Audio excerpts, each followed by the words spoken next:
trabalho. Entendendo-se que os mesmos princípios predominam para as correntes de matéria mental, embora as modalidades outras de sustentação e manifestação, somos induzidos a asseverar, por analogia, que existe capacidade de afinização entre um espírito e outro, quando a ação de plasmagem e projeção da matéria mental na entidade comunicante for, mais ou menos, igual à ação de receptividade e expressão na personalidade mediúnica. Força eletromotriz e força mediúnica.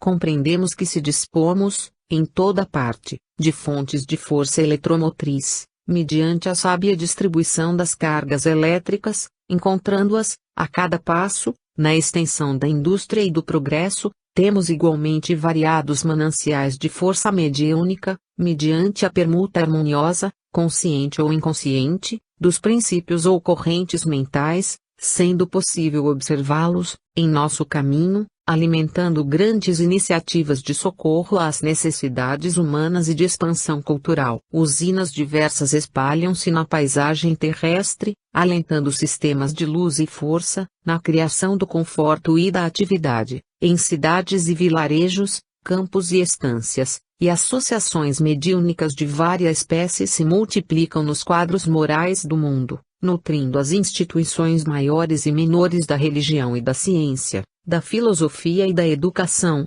da arte e do trabalho, do consolo e da caridade, impulsionando a evolução da espiritualidade no plano físico. Fontes de fraco teor. Possuímos, ainda, aquelas fontes de força elétrica, dotadas de fraco teor, nos processos não industriais em que obtemos eletrização por atrito, ou, por contacto, a indução eletrostática e os efeitos diversos, tais como o efeito piezoelétrico, vulgarmente empregado na construção de microfones e alto-falantes, peças destinadas à reprodução do som e ao controle de frequência na radiotecnia, o efeito termoelétrico, utilizado na formação dos pirômetros elétricos que facultam a aferição das temperaturas elevadas, e o efeito fotoelétrico, aproveitado em várias espécies de medidores. Em analogia de circunstâncias, assinalamos, em todos os lugares, os mananciais de força mediúnica, a se expressarem por mais fraco teor nos processos não ostensivos de ação, do ponto de vista da evidência pública, pelos quais servidores abnegados do bem conseguem a restauração moral desse ou daquele companheiro rebelde, a cura de certo número de almas doentes, a repetição de avisos edificantes, a assistência especializada a múltiplos tipos de sofrimento, ou a condução enobrecedora do grupo familiar a que se devotam. Em todas as atividades mediúnicas, porém, nas quais a mente demande a construção do bem, sejam elas de grande porte ou de singela apresentação, a importância do trabalho a realizar e a luz da vida superior são sempre as mesmas, possibilitando ao espírito a faculdade de falar ao espírito na obra incessante de aperfeiçoamento e sublimação. 6. Circuito elétrico e circuito mediúnico. Conceito de circuito elétrico. Indica o conceito de circuito elétrico a extensão do condutor em que se movimenta uma corrente elétrica, sempre que se sustente uma diferença de potencial em seus extremos. O circuito encerra um condutor de ida e outro de volta da corrente, abrangendo o gerador e os aparelhos de utilização, a englobarem os serviços de geração, transmissão, transformação e distribuição da energia.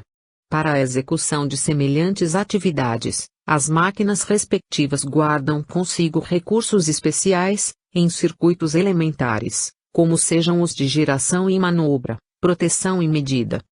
Conceito de circuito mediúnico. Aplica-se o conceito de circuito mediúnico à extensão do campo de integração magnética em que circula uma corrente mental, sempre que se mantém a sintonia psíquica entre os seus extremos ou, mais propriamente, o emissor e o receptor. O circuito mediúnico, dessa maneira, expressa uma vontade de apelo e uma vontade de resposta, respectivamente, no trajeto ida e volta, definindo o comando da entidade comunicante e a concordância do médium, fenômeno esse exatamente aplicável tanto à esfera dos espíritos desencarnados, quanto à dos espíritos encarnados, porquanto exprime conjugação natural ou provocada nos domínios da inteligência, totalizando os serviços de associação, assimilação, transformação e transmissão da energia mental.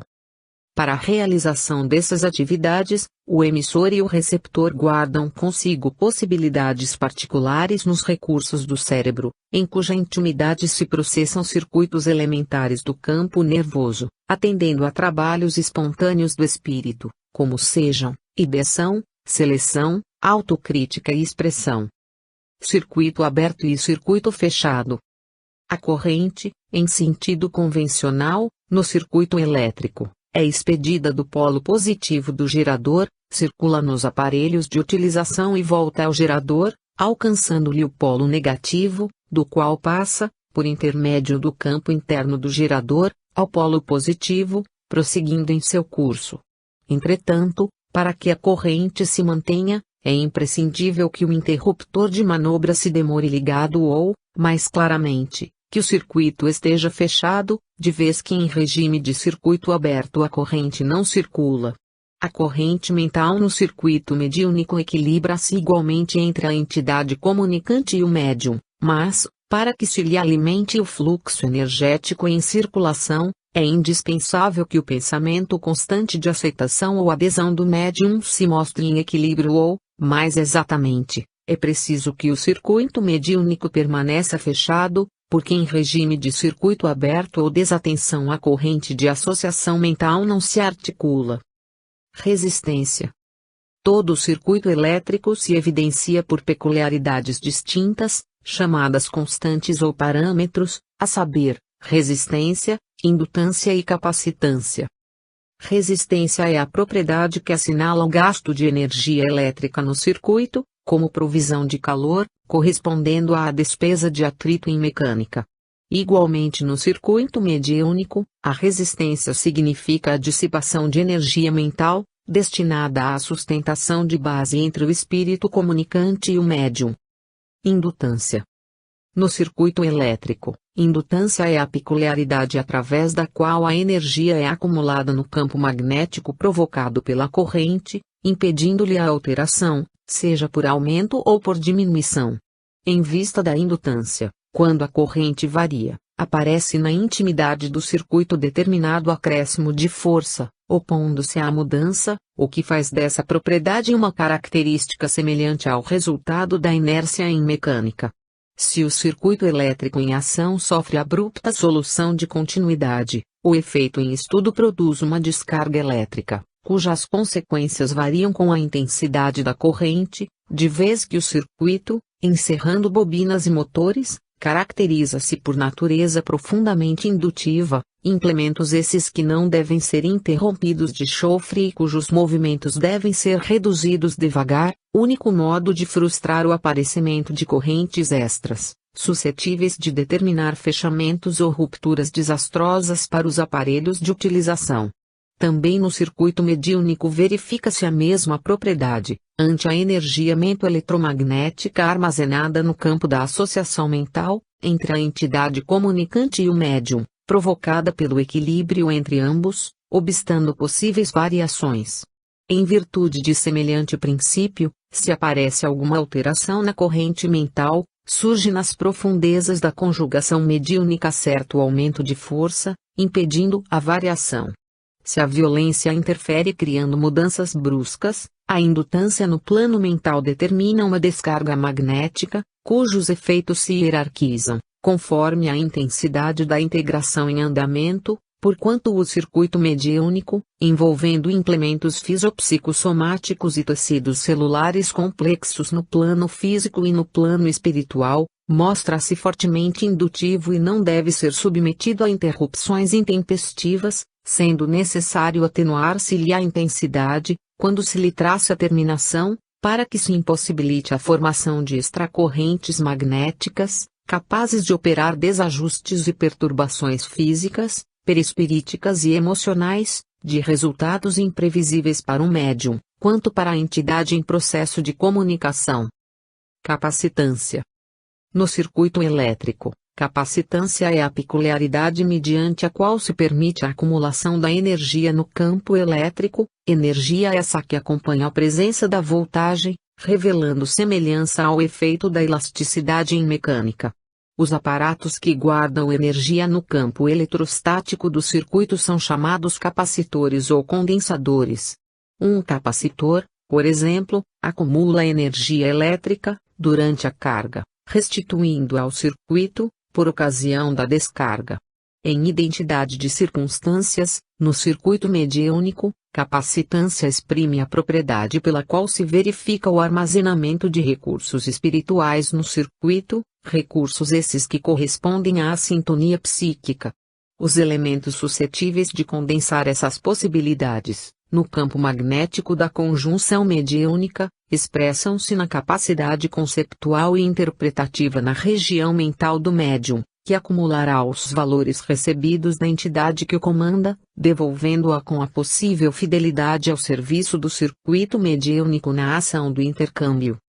Essas analogias são valiosas, compreendendo-se, então, por que motivo, nas tarefas mediúnicas organizadas para fins nobres, é sempre necessário a formação de um circuito em que cada médium permanece subordinado ao tradicional espírito guia ou determinado orientador da espiritualidade. 7 Analogias de circuitos. Velocidade elétrica.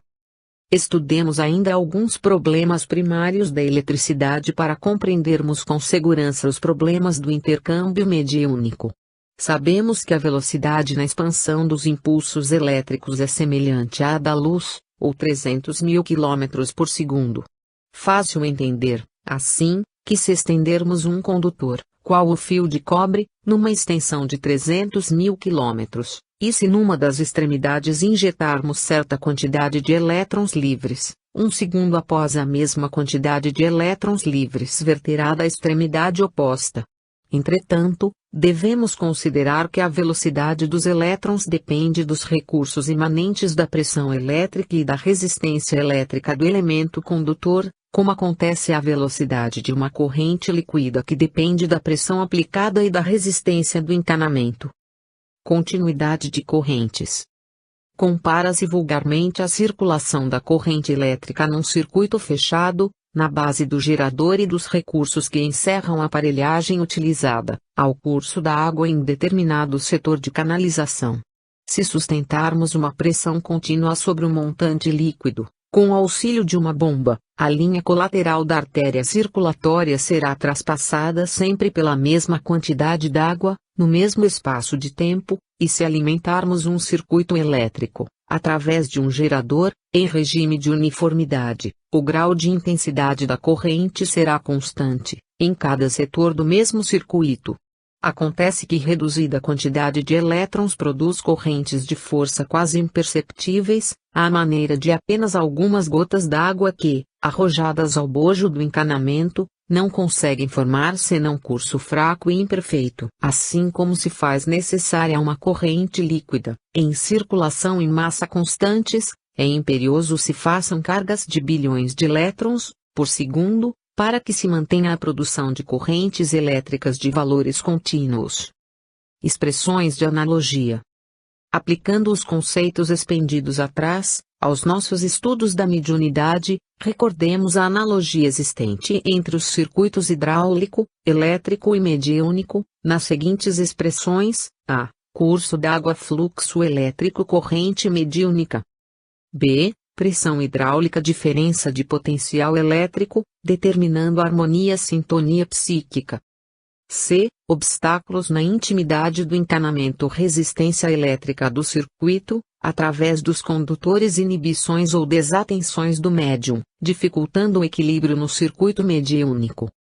d. Para que o curso d'água apresente pressão hidráulica uniforme, superando a resistência de atrito, é necessário o concurso da bomba ou a solução do problema de nível, para que a corrente elétrica se mantenha com intensidade invariável, equacionando os impositivos da resistência elétrica. É imprescindível que o gerador assegure a diferença de potencial, nutrindo-se o movimento de elevada carga de elétrons, conforme as aplicações da força, e para que se garanta a complementação do circuito mediúnico, com a possível anulação das deficiências de intercâmbio, É preciso que o médium ou os médiums em conjunção para determinada tarefa se consagrem, de boa mente, à manutenção do pensamento constante de aceitação ou adesão ao plano da entidade ou das entidades da esfera superior que se proponham a utilizá-los em serviço de elevação ou socorro. Tanto quanto lhes seja possível, devem os médiums alimentar esse pensamento ou recurso condutor, sempre mais enriquecido dos valores de tempo e condição, sentimento e cultura, com o alto entendimento da obra de benemerência ou educação a realizar. Necessidades da sintonia. Não se veja em nossas assertivas qualquer tendência à inutilização da vontade do médium, com evidente desrespeito à personalidade humana, inviolável em seu livre-arbítrio. Anotamos simplesmente as necessidades da sintonia, no trabalho das inteligências associadas para fins enobrecedores, porque, em verdade, os médiums trazidos ao serviço de reflexão do plano superior, quer nas obras de caridade e esclarecimento, quer nas de instrução e consolo, precisarão abolir tudo que lhes constitua preocupações extras, tanto no que se refira à perda de tempo quanto no que se reporte a interesses subalternos da experiência vulgar, sustentando-se, por esforço próprio e não por exigência dos espíritos benevolentes e sábios, em clima de responsabilidade, alegremente aceita, e de trabalho voluntário, na preservação e enriquecimento dos agentes condutores da sua vida mental, no sentido de valorizar a própria cooperação, com fé no bem e segura disposição ao sacrifício, no serviço a efetuar-se. Naturalmente, estudamos, no presente registro, a mediunidade em ação construtiva e não o fenômeno mediúnico, suscetível de ser identificado a cada passo, inclusive nos problemas obscuros da obsessão. Detenção de circuitos. Cabe considerar que as analogias de circuitos apresentadas aqui são confrontos portadores de justas limitações, porquanto, na realidade, nada existe na circulação da água que corresponda ao efeito magnético da corrente elétrica, como nada existe na corrente elétrica que possa equivaler ao efeito espiritual do circuito mediúnico. Recorremos às comparações em foco apenas para lembrar aos nossos companheiros de estudo a imagem de correntes circulantes, recordando, ainda, que a corrente líquida, comumente vagarosa, a corrente elétrica muito rápida e a corrente mental ultrarápida podem ser adaptadas, controladas, aproveitadas ou conduzidas, não podendo, entretanto, suportar indefinida armazenagem ou detenção, sob pena de provocarem o aparecimento de charcos, explosões e rupturas, respectivamente. Condução das correntes. Na distribuição prestante das águas, no circuito hidráulico, são necessários reservatórios e canais, represas e comportas, em edificações adequadas. Na aplicação da corrente elétrica, em circuitos correspondentes, não podemos prescindir, como na administração da força eletromotriz, de alternadores inteligentemente estruturados, para a dosagem de correntes e voltagens diversas, com a produção de variadas utilidades. E no aproveitamento da corrente mental, no circuito mediúnico, são necessários instrumentos receptores capazes de atender às exigências da emissão, para qualquer serviço de essência elevada, compreendendo-se, desse modo, que a corrente líquida, a corrente elétrica e a corrente mental dependem, nos seus efeitos, da condução que se lhes imprima. 8. Mediunidade e eletromagnetismo. Mediunidade estuante. Aplicando noções de eletricidade ao exame do circuito mediúnico, será interessante alinhar alguns leves apontamentos. Na generalidade dos metais, principalmente no cobre, na prata, no ouro e no alumínio, os elétrons livres são facilmente destacáveis do átomo, motivo pelo qual semelhantes elementos são chamados condutores. Isso acontece em razão de esses elétrons livres serem destacáveis ante a posição de uma pressão elétrica, de vez que, quando um átomo acusa a deficiência de um elétron, ele desloca, de imediato, um elétron do átomo adjacente, estabelecendo-se, desse modo, a corrente elétrica em certa direção, a expressar-se sempre através do metal, permanecendo, assim, os átomos em posição de harmonia. Aqui temos a imagem das criaturas dotadas de mediunidade estuante e espontânea, nas quais a sensibilidade psíquica se deixa traspassar, naturalmente, pelas irradiações mentais afins, reclamando educação adequada para o justo aproveitamento dos recursos de que são portadoras. Corrente elétrica. Para que se faça mais clareza em nosso tema, é imperioso incluir o magnetismo, de modo mais profundo, em nossas observações de limiar. Sempre que nos reportamos ao estudo de campos magnéticos, o ímã é recordado para marco inicial de qualquer anotação. Nele encontramos um elemento com a propriedade de atrair limalhas de ferro ou de aço e que, com liberdade de girar ao redor de um eixo, assume posição definida, relativamente ao meridiano geográfico, voltando invariavelmente à mesma extremidade para o polo norte do planeta. Estabelecendo algumas ideias, com respeito ao assunto, consignaremos que a corrente elétrica é a fonte de magnetismo até agora para nós conhecida na Terra e no plano espiritual. Nessa mesma condição entendemos a corrente mental, também corrente de natureza elétrica, embora menos ponderável na esfera física. Em torno, pois, da corrente elétrica, através desse ou daquele condutor, surgem efeitos magnéticos de intensidade correspondente, e sempre que nos proponhamos à produção de tais efeitos é necessário recorrer ao apoio da corrente referida. Sabemos, no entanto, que a eletricidade vibra em todos os escaninhos do infinitamente pequeno. Em cálculo aproximado, não ignoramos que um elétron transporta consigo uma carga elétrica de 1,6 x 10⁻⁴ coulomb. Além do movimento de translação ou de saltos, em derredor do núcleo, os elétrons caracterizam-se igualmente por determinado movimento de rotação sobre o seu próprio eixo, se podemos referir-nos desse modo às partículas que os exprimem, produzindo os efeitos conhecidos por spins. Spins e domínios. Geralmente, nas camadas do sistema atômico, os chamados spins ou diminutos vórtices magnéticos, revelando natureza positiva ou negativa, se compensam uns aos outros, mas não em determinados elementos, como seja o átomo de ferro, no qual existem 4 spins ou efeitos magnéticos desajustados nas camadas periféricas, provocando as avançadas peculiaridades magnéticas que se exteriorizam dele, porquanto, reunido a outros átomos da mesma substância, faz que se conjuguem, ocasionando a formação espontânea de ímãs microscópicos ou, mais propriamente, domínios.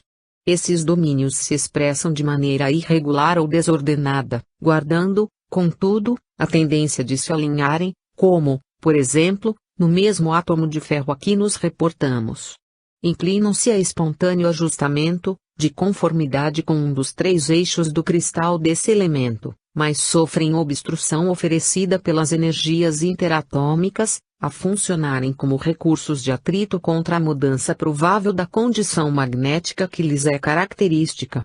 Todavia, se a intensidade magnética do campo for aumentada, alcançando determinado teor, com capacidade de garantir a orientação de cada domínio atingido entra imediatamente no alinhamento magnético e, à medida que se dilate o campo, todos os domínios se padronizam pela mesma orientação, tornando-se, dessa forma, o fluxo magnético gradativamente maior.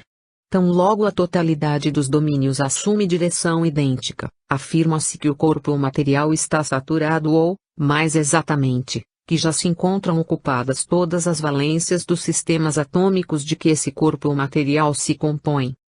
Campo magnético essencial.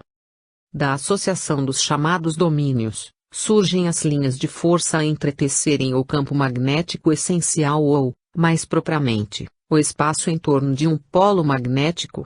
Esse campo é suscetível de ser perfeitamente explorado por uma agulha magnética. Sabemos que um polo magnético se caracteriza por intensidade análoga à unidade sempre que estiver colocado à distância de 1 centímetro de um polo idêntico, estabelecendo-se que a força de repulsão ou da atração existente entre ambos equivale a 1 dina. É assim que o OERST designa a intensidade do campo que funciona sobre a massa magnética unitária com a força de 1 dina. Se o campo magnético terrestre é muito reduzido, formando a sua componente horizontal 0,2 oersted e a vertical 0,5 oersted aproximadamente, os campos magnéticos, nos fluxos habituais de aplicação elétrica, demonstram elevado grau de intensidade, qual acontece no campo característico do entreferro anular de um alto-falante, que medeia, aproximadamente, de 7.000 a 14.000 oersteds. Fácil reconhecer que, em todos os elementos atômicos nos quais os efeitos magnéticos ou spins se revelam compensados, os domínios ou ímãs microscópicos se equilibram na constituição interatômica, com índices de harmonia ou saturação adequados, pelos quais o campo magnético se mostra regular, o que não acontece nos elementos em que os spins da camada periférica se evidenciam descompensados ou naqueles que estejam sob regime de excitação. Possuímos, na Terra, as chamadas substâncias magnéticas naturais e, ainda, há aquelas que podem adquirir semelhantes qualidades artificialmente, como sejam mais destacadamente o ferro, o aço, o cobalto, o níquel e as ligas que lhes dizem respeito, merecendo especial menção o ferro doce, que mantém a imanização apenas no curso de tempo em que se acha submetido à ação magnetizante, e o aço temperado, que se demora imanizado por mais tempo, depois de cessada a ação referida, em vista de reter a imanização remanente. Ferromagnetismo e mediunidade.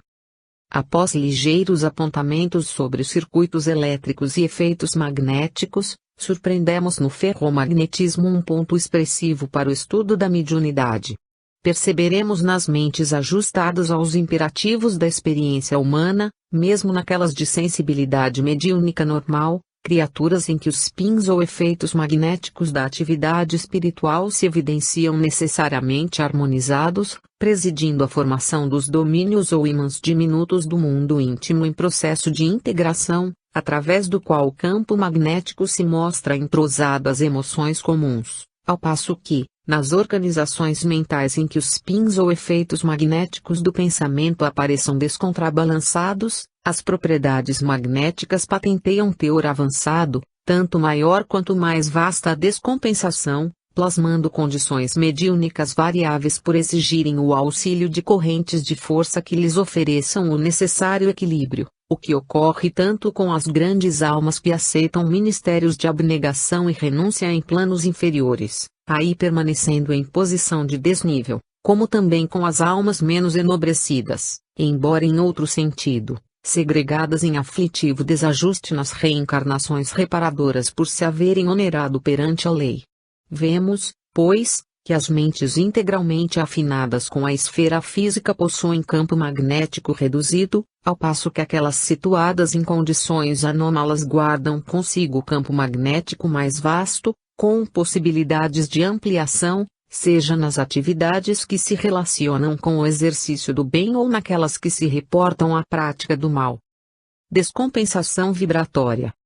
Sem obstáculo, reconhecemos que a mediunidade ou capacidade de sintonia está em todas as criaturas, porque todas as criaturas são dotadas de campo magnético particular, campo esse, porém, que é sempre mais pronunciado naquelas que estejam temporariamente em regime de descompensação vibratória, seja de teor purgativo ou de elevada situação, a transparecer no trabalho expiatório da alma que se rendeu à delinquência ou na ação missionária dos espíritos de eleição que se entregam à bem-aventurança do sacrifício por amor, em estágios curtos ou longos na reencarnação terrestre, com o objetivo de trazerem das esferas superiores mais alta contribuição de progresso ao pensamento da humanidade. 9. Cérebro e energia. Geradores e motores. Na produção de corrente contínua em eletricidade, possuímos geradores e motores, capazes de criar força eletromotriz e fornecer corrente, no que respeita aos geradores, ou de ceder potência determinada, no que tange aos motores. Nas máquinas destinadas a semelhantes serviços, encontramos os enrolamentos em tambor, que podem ser imbricados ou ondulados, com particularidades técnicas variadas. Anotando a multiplicidade dos aparelhos dessa espécie, lembremo-nos de que os geradores, em sua maioria, são sempre autoexcitados. E para consolidar imagens comparativas, preciosas no assunto, permitimos-nos repetir as figurações já feitas, em capítulos anteriores, em torno da atenção e da desatenção, para fixar com mais segurança o nosso estudo, acerca da criação da energia mental e expansão respectiva. Gerador shunt. Observemos um gerador shunt, em que o fenômeno da corrente elétrica é mais acessível ao nosso exame. Imaginando-se-lhe o interruptor aberto, quando o induzido começa a girar, repararemos que aí se plasma a pequena força eletromotriz, em vista da formação de magnetismo residual. Essa força, no entanto, não patrocina qualquer corrente circulante no campo. Se fechamos, contudo, o interruptor, a força eletromotriz gerada produz uma corrente no campo que, por sua vez, determina a formação de uma força magnetomotriz de sentido idêntico, aquele em que se expressa o magnetismo residual, dilatando o fluxo, até que a força eletromotriz alcance o seu máximo valor, de conformidade com a resistência integral do campo. A elevação da voltagem cessa no ponto em que a linha de resistência interrompe a curva de saturação, porquanto, acima dessa zona, a força eletromotriz gerada é menor do que aquela necessária para sustentar o valor da corrente excitadora. Frustração da corrente elétrica. Sempre que a corrente de um gerador não se altere, a frustração é devida a causas diversas, das quais salientamos as mais importantes. 1. Ausência de magnetismo residual, em se tratando de aparelhos novos ou fora de serviço por longo tempo. 2. Ligações invertidas no circuito do campo, de vez que, se precisamos do magnetismo de resíduo para que se produza ação adicional no circuito magnético, é indispensável que o campo shunt esteja em ligação com a armadura, de maneira que a corrente excitadora engendre a força eletromotriz que se adicione ao campo residual.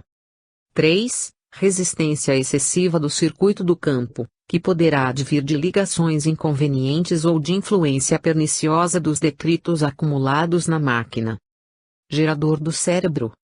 Com alguma analogia, encontramos no cérebro um gerador autoexcitado, acrescido em sua contextura íntima de avançados implementos para a geração, excitação, transformação, indução, condução, exteriorização, captação, assimilação e desassimilação da energia mental, qual se um gerador comum desempenhasse, não apenas a função de criar força eletromotriz e consequentes potenciais magnéticos para fornecê-los em certa direção, mas também todo o acervo de recursos dos modernos emissores e receptores de radiotelefonia e televisão, acrescidos de valores ainda ignorados na Terra.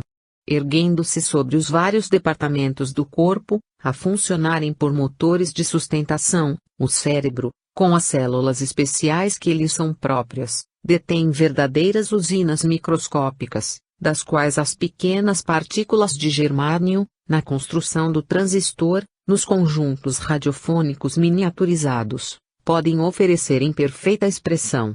É aí, nesse microcosmo prodigioso, que a matéria mental, ao impulso do espírito, é manipulada e expressa, em movimento constante, produzindo correntes que se exteriorizam, no espaço e no tempo, conservando mais amplo poder na aura da personalidade em que se exprime, através de ação e reação permanentes, como acontece no gerador comum, em que o fluxo energético atinge valor máximo, segundo a resistência integral do campo, diminuindo de intensidade na curva de saturação.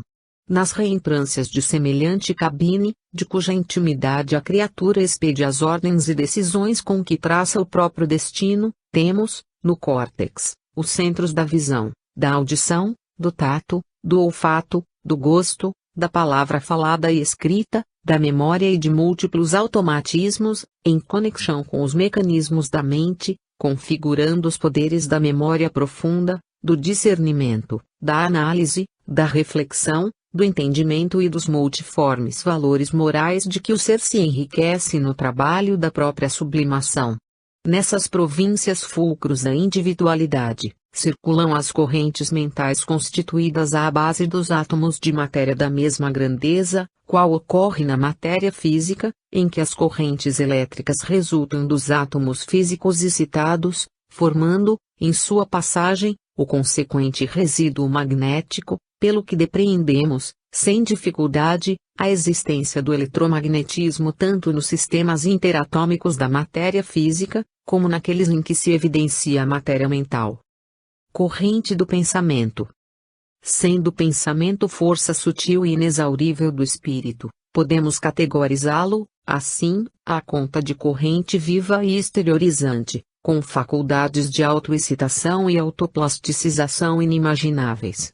A afeição do gerador shunt, se a mente jaz desatenciosa, como que mantendo o cérebro em circuito aberto, forma-se, no mundo intracraniano, reduzida força mentocriativa que não determina qualquer corrente circulante no campo individual, mas, se a mente está concentrada, fazendo convergir sobre si mesma as próprias oscilações, a força mentocriativa gerada produz uma corrente no campo da personalidade que, a seu turno, provoca a formação de energia mental de sentido análogo àquele em que se exprime o magnetismo de resíduo, dilatando o fluxo até que a força aludida atinja o seu valor máximo, de acordo com a resistência do campo a que nos referimos. Surpreendemos, nessa fase, o mesmo fenômeno de elevação da voltagem no gerador elétrico, porquanto, no cosmo fisiopsicossomático, a corrente mentocriativa salteia até o ponto de saturação, do qual se alonga, com menor expressão de potencial, no rumo dos objetivos a que se afeiçoe, conforme a linha do desejo. Negação da corrente mental. Sempre que a corrente mental ou mentocriativa não possa expandir-se, tal negação se filia a causas diversas, das quais, como acontece na máquina shunt, assinalamos as mais expressivas. 1. Ausência de magnetismo residual, em se tratando de cérebros primitivos, isto é, de criaturas nos primeiros estágios do pensamento contínuo, no reino nominal, ou de pessoas por largo tempo entregues a profunda e reiterada ociosidade espiritual. 2. Circuitos mentais invertidos, em razão de monoideísmo vicioso, na maioria das vezes agravado por influências obsessivas. 3. Deficiência da aparelhagem orgânica, por motivo de enfermidade ou perturbações temporárias, oriundas do relaxamento da criatura, no trato com o próprio corpo. Desfluxo mental. Partícula elétrica. Por anotações ligeiras, em torno da microfísica, sabemos que toda partícula se desloca, gerando onda característica naturalmente formada pelas vibrações do campo elétrico, relacionadas com o número atômico dos elementos. Em conjugando os processos termoelétricos e o campo magnético, a ciência pode medir com exatidão a carga e a massa dos elétrons, demonstrando que a energia se difunde, através de movimento simultâneo, em partículas infraatômicas e pulsações eletromagnéticas correspondentes. Informamo-nos, ainda, de que a circulação da corrente elétrica num condutor é invariavelmente seguida do nascimento de calor, formação de um campo magnético ao redor do condutor, produção de luz e ação química. Deve-se o aparecimento do calor às constantes colisões dos elétrons livres, espontaneamente impelidos a se moverem ao longo do condutor, associando a velocidade de transferência ou deslocamento à velocidade própria, no que tange à translação sobre si mesmos, o que determina a agitação dos átomos e das moléculas, provocando aquecimento. A constituição de um campo magnético, ao redor do condutor, é induzida pelo movimento das correntes corpusculares a criarem forças ondulatórias de imanização. A produção de luz decorre da corrente elétrica do condutor. E a ação química resulta de circulação da corrente elétrica, através de determinadas soluções. Partícula mental. Em identidade de circunstâncias, apesar da diversidade dos processos, toda partícula da corrente mental, nascida das emoções e desejos recônditos do espírito, através dos fenômenos íntimos e profundos da consciência, cuja estrutura ainda não conseguimos abordar, se desloca, produzindo irradiações eletromagnéticas, cuja frequência varia conforme os estados mentais do emissor, qual acontece na chama, cujos fótons arremessados em todas as direções são constituídos por grânulos de força cujo poder se revela mais ou menos intenso, segundo a frequência da onda em que se expressam. Corrente mental subhumana. Nos reinos inferiores da natureza, a corrente mental restringe-se a impulsos de sustentação nos seres de constituição primária, a começar dos minerais, preponderando nos vegetais e avançando pelo domínio dos animais de formação mais simples, para se evidenciar mais complexa nos animais superiores que já conquistaram bases mais amplas à produção do pensamento contínuo. Em todas as criaturas subhumanas, os agentes mentais, na forma de impulsos constantes, são, desse modo, empregados na manutenção de calor e magnetismo, radiação e atividade química nos processos vitais dos circuitos orgânicos, de maneira a sedimentarem, pouco a pouco, os alicerces da inteligência, salientando-se que nos animais superiores os impulsos mentais a que aludimos já se responsabilizam por valioso patrimônio de percepções avançadas. Função dos agentes mentais. Por intermédio dos agentes mentais ou ondas eletromagnéticas incessantes, temos os fenômenos elétricos da transmissão sináptica ou transmissão do impulso nervoso de um neurônio a outro, fenômenos esses que podem ser largamente analisados nos gânglios simpáticos, quais o oftálmico, o estrelado, o cervical superior, o mesentérico inferior, os lombares, na medula espinhal, após a excitação das fibras aferentes, nos núcleos motores dos nervos óculo-motor comum e motores espinhais. Podemos, ainda, verificar essa ocorrência nos neurônios motores espinhais, valendo-nos de eletródios intracelulares. Inibindo, controlando, libertando ou distribuindo a força nervosa ou os potenciais eletromagnéticos acumulados pelos impulsos mentais, nas províncias celulares, surpreendemos a coordenação dos estímulos diversos, mantenedores do equilíbrio orgânico, através da ação conduzida dos vários mediadores químicos de que as células se fazem os fabricantes e distribuidores essenciais. Corrente mental humana. No homem a corrente mental assume feição mais elevada e complexa. No cérebro humano, gabinete da alma erguida a estágios mais nobres na senda evolutiva, ela não se exprime tão só à maneira de impulso necessário à sustentação dos circuitos orgânicos, com base na nutrição e reprodução. É pensamento contínuo, fluxo energético incessante, revestido de poder criador inimaginável. Nasce das profundezas da mente, em circunstâncias por agora inacessíveis ao nosso conhecimento, porque, em verdade, a criatura, pensando, cria sobre a criação ou pensamento concreto do Criador. E, após nascida, ei lá a corrente mental que se espraia sobre o cosmos celular em que se manifesta, mantendo a fábrica admirável das unidades orgânicas, através da inervação visceral e da inervação somática se constituírem pelo arco reflexo espinhal, bem como pelos centros e vias de coordenação superiores. E, assim, percorre o arco reflexo visceral, vibrando. 1. Nas fibras aferentes, cuja tessitura celular permanece nos gânglios das raízes dorsais e dos nervos cranianos correspondentes. 2. Nas fibras conectoras mielínicas que se originam na coluna intermédio lateral. 3. Nas fibras motoras originadas nos neurônios ganglionares e que terminam nos efetores ou fibras pós-ganglionares. Acima do nível espinhal, vibra, ainda. 1. Na integração bulbar em que se hierarquizam reflexos importantes, como sejam os da pressão arterial. 2. No conjunto talâmico e hipotalâmico, em que se mecanizam os reflexos do espírito. 3. Na composição cortical.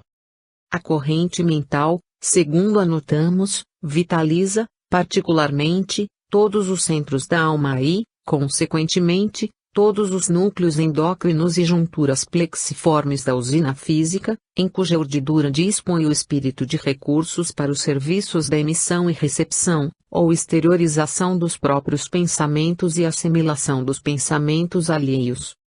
Campo da aura.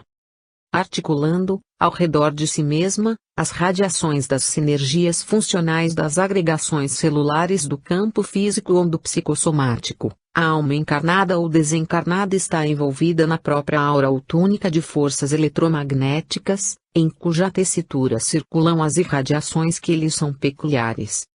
Evidenciam-se essas irradiações, de maneira condensada, até um ponto determinado de saturação, contendo as essências e imagens que lhe configuram os desejos no mundo íntimo, em processo espontâneo de autoexteriorização, ponto esse do qual a sua onda mental se alonga adiante, atuando sobre todos os que com ela se afinem e recolhendo naturalmente a atuação de todos os que se lhe revelem simpáticos. E, desse modo, estende a própria influência que, à afeição do campo proposto por Einstein, diminui com a distância do fulcro consciencial emissor, tornando-se cada vez menor, mas a espraiar-se no universo infinito. 11. Onda mental. Onda hertziana. Examinando sumariamente as forças corpusculares de que se constituem todas as correntes atômicas do plano físico, podemos compreender, sem dificuldade, no pensamento ou radiação mental, a substância de todos os fenômenos do espírito, a expressar-se por ondas de múltiplas frequências. Valendo-nos de ideia imperfeita, podemos compará-lo, de início, à onda hertziana, tomando o cérebro como sendo um aparelho emissor e receptor ao mesmo tempo. Pensamento e televisão. Recorrendo, ainda, a recursos igualmente incompletos, recordemos a televisão, cujos serviços se verificam à base de poderosos feixes eletrônicos devidamente controlados. Nos transmissores dessa espécie, é imperioso conjugar a aparelhagem necessária à captação, transformação, irradiação e recepção dos sons e das imagens de modo simultâneo. De igual maneira, até certo ponto, o pensamento, a formular-se em ondas, age de cérebro a cérebro, quanto a corrente de elétrons, de transmissor a receptor, em televisão. Não desconhecemos que todo espírito é fulcro gerador de vida onde se encontre. E toda espécie de vida começa no impulso mental. Sempre que pensamos, expressando o campo íntimo na ideação e na palavra, na atitude e no exemplo, criamos formas, pensamentos ou imagens moldes que arrojamos para fora de nós, pela atmosfera psíquica que nos caracteriza a presença. Sobre todos os que nos aceitem o modo de sentir e de ser, consciente ou inconscientemente, atuamos à maneira do hipnotizador sobre o hipnotizado, verificando-se o inverso, toda vez que aderimos ao modo de ser e de sentir dos outros.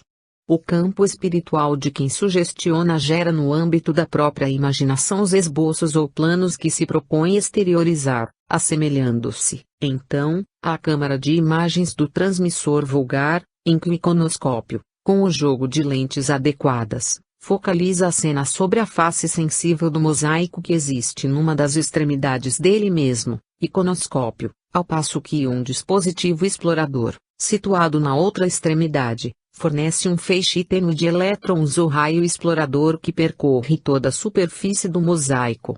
Quando o raio explorador alcança a superfície do mosaico, desprende-se deste uma corrente elétrica de potência proporcional à luminosidade da região que está atravessando e, compreendendo-se que a maior ou menor luminosidade dos pontos diversos do mosaico equivale à imagem sobre ele mesmo refletida, perceberemos com facilidade que as variações de intensidade da corrente fornecida pelo mosaico equivalem à metamorfose das cenas em eletricidade, variações que respondem pelas modificações das cores e respectivos semitons.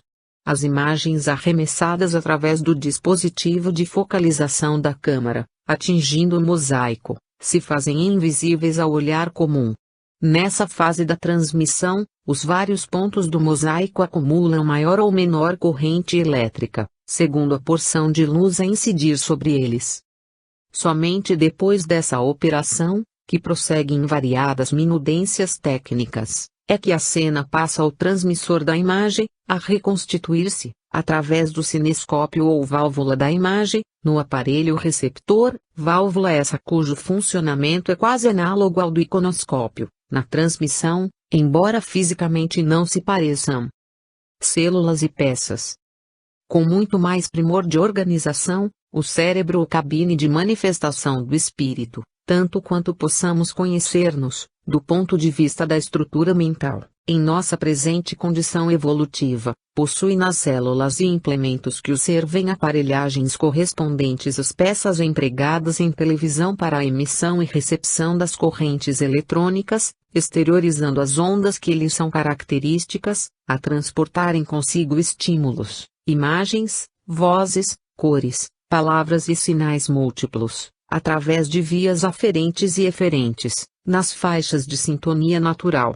As válvulas, câmaras, antenas e tubos destinados à emissão dos elétrons, ao controle dos elétrons emitidos, à formação dos feixes corpusculares e respectiva deflexão vertical e horizontal e a operações outras para que o mosaico ou espelho elétrico forneça os sinais de vídeo, equivalentes à metamorfose da cena em corrente elétrica, e para que a tela fluorescente converta de novo os sinais de vídeo na própria cena óptica, a exprimir-se nos quadros televisionados, configuram-se, admiravelmente, nos recursos sensíveis do cérebro, sistema nervoso, plexos e glândulas endócrinas, enriquecidos de outros elementos sensoriais no veículo físico e psicossomático, cabendo-nos, ainda, acentuar que a nossa comparação peca demasiado pela pobreza conceptual, porquanto, em televisão, na atualidade, há conjuntos distintos para emissão e recepção, quando o espírito, na engrenagem individual do cérebro, conta com recursos avançados para serviços de emissão e recepção simultâneos. Alavanca da vontade. Reconhecemos que toda criatura dispõe de oscilações mentais próprias, pelas quais entra em combinação espontânea com a onda de outras criaturas desencarnadas ou encarnadas que se lhe afinem com as inclinações e desejos, atitudes e obras, no quimismo inelutável do pensamento.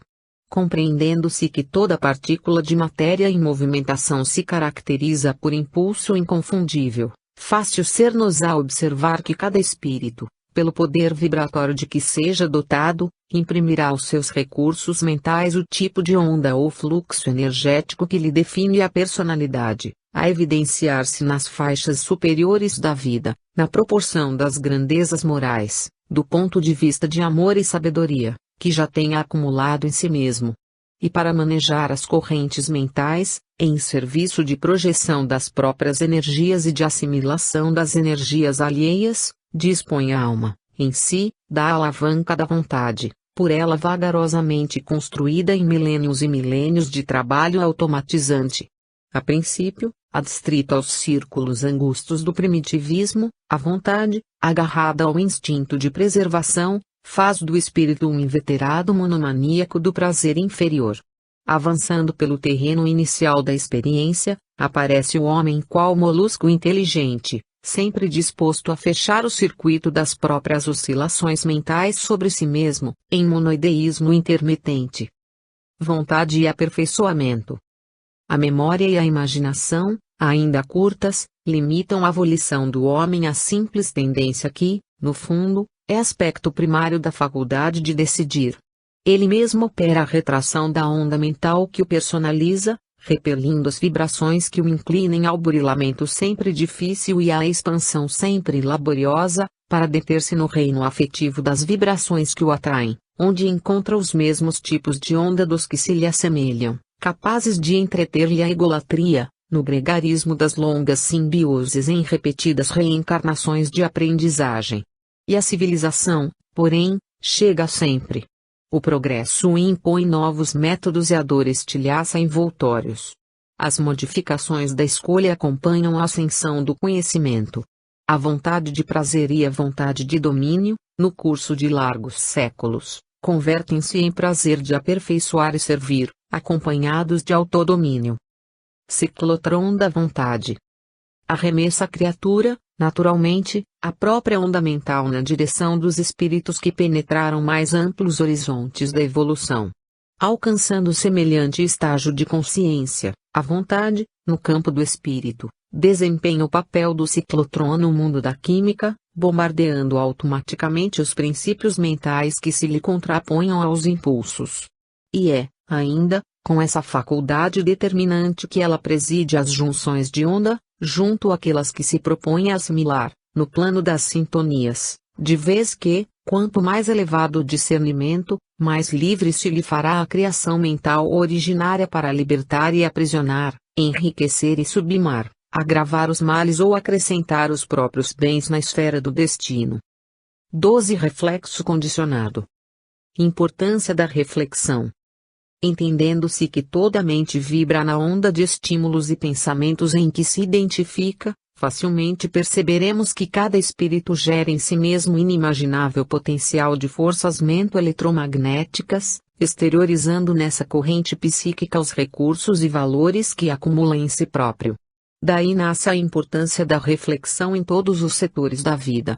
É que, gerando força criativa incessante em nós, assimilamos, por impulso espontâneo, as correntes mentais que se harmonizem com o nosso tipo de onda, impondo às mentes simpáticas o fruto de nossas elucubrações e delas recolhendo o que lhes seja característico, em ação que independe da distância espacial, sempre que a simpatia esteja estabelecida aí, com mais objetividade e eficiência, quando o serviço de troca mental se evidencia assegurado conscientemente.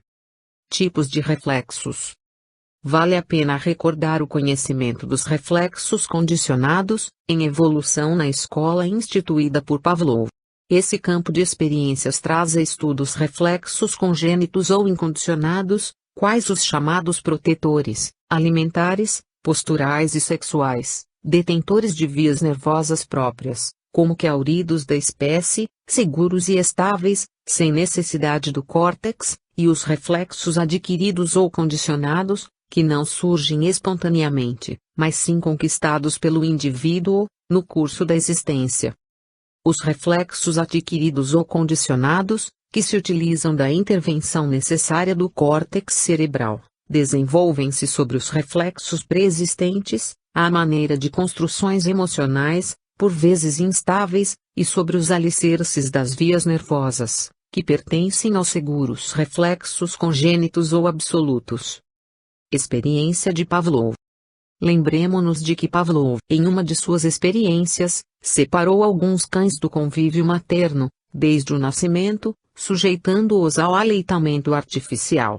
Como é lógico, revelaram naturalmente os reflexos congênitos, quais o patelar e o córneo palpebrão, mas, quando lhes foi mostrada a carne, tanto aos olhos quanto ao olfato, não segregaram saliva, não obstante à frente do alimento tradicional da espécie, demonstrando a esperada secreção apenas quando a carne lhes foi colocada na boca.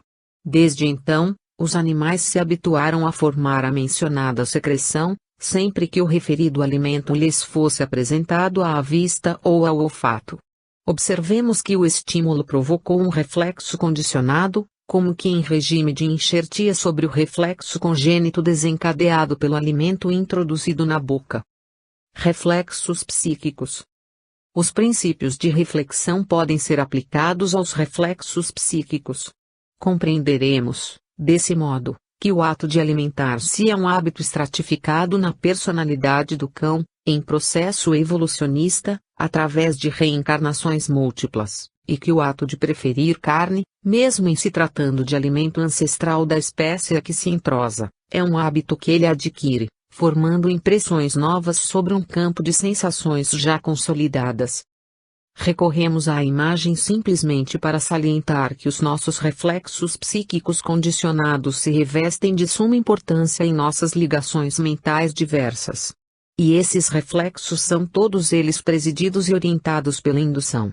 Nos cães de Pavlov a que nos reportamos, a faculdade de comer representa atitude espontânea, como aquisição mental automática, mas o interesse pela carne a que foram habituados define uma atitude excitante, compelindo-lhes a mente a exteriorizar uma onda característica que age como pensamento fragmentário, em torno deles, a reagir neles próprios, notadamente sobre as células gustativas. Do mesmo modo, variados estímulos aparecem nos animais aludidos, segundo o desdobramento das impressões que lhes atingem o acanhado mundo sensório, acentuando-lhes a experiência. Podemos, assim, apreciar a riqueza dos reflexos condicionados, pelos quais se expande a vida mental do espírito humano, em que a razão, por luz do discernimento, lhe faculta o privilégio da escolha.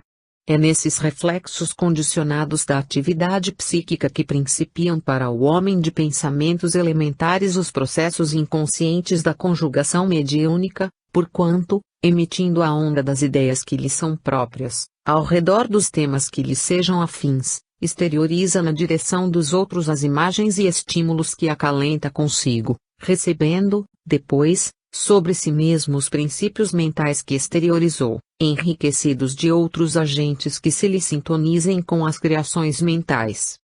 Agentes de indução. Temos plenamente evidenciada a autossugestão, encorajando essa ou aquela ligação, esse ou aquele hábito,